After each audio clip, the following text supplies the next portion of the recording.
Diamond ಪುಷಪ್ಪನ್ನು ನೋಡಿದೆ. ನಮಸ್ಕಾರ boss, ಇವತ್ತು ಡೇ 14 ಆಫ್ 75 ಚಾಲೆಂಜ್. ನಾನು ಮೊದಲು ನಾರ್ಮಲ್ ಪುಷಪ್ ಜೊತೆ ಸ್ಟಾರ್ಟ್ ಮಾಡಿದೆ.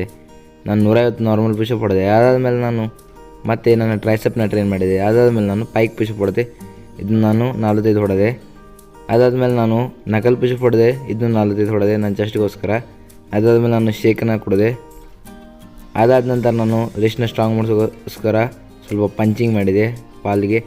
ಅದಾದಮೇಲೆ ನಾನು ಸಿಲಿಂಡ್ರಿಂದ ಬೈಸೆಪ್ ಕಲ್ ಮಾಡಿ ಸಿಲಿಂಡರ್ ಎಷ್ಟು ವೇಟ್ ಇದೆ ಅಂತ ಹೇಳಿ. ಅದಾದಮೇಲೆ ನಾನು ಮತ್ತೆ ನೀರು ಕುಡಿದೆ. ನೀರು ಕುಡಿದಾದ ನಂತರ ನಾನು ಡೈಮಂಡ್ ಪುಷಪ್ ಹೊಡೆದೆ. ಡೈಮಂಡ್ ಪುಷಪ್ ನಾನು ಇವತ್ತು 45 ಹೊಡೆದೆ. ಅದಾದಮೇಲೆ ಇವತ್ತಿನ ಸೆಲ್ಫಿ. ಅದಾದ ನಂತರ ನಾನು ಓದಿ ಅಂತ ತಿಳ್ಕೊಂಡೆಂದರೆ, ನಾವು ಜೀವನದಲ್ಲಿ ಯಾವತ್ತಿಗೂ ಸೋಲಬಾರದು. ಅದನ್ನು ಹಿಂದಕ್ಕೆ ನಾವು ನಮ್ಮ ಲಕ್ಷ್ಯದ ಕಡೆ ಮುನ್ನಡೆಯಬೇಕು. ಲಕ್ಷ್ಯಕ್ಕೋಸ್ಕರ ನಾವು ಏನಾದರೂ ಮಾಡಲು ಸಿದ್ಧರಾಗಿರಬೇಕು. ಇದರ ಜೊತೆ ನನ್ನ ಎಲ್ಲ ಟಾಸ್ಕ್ ಮುಗಿದವು. ಎಲ್ಲರೂ ಹೇಳಿ ಜೈ ಶ್ರೀರಾಮ್.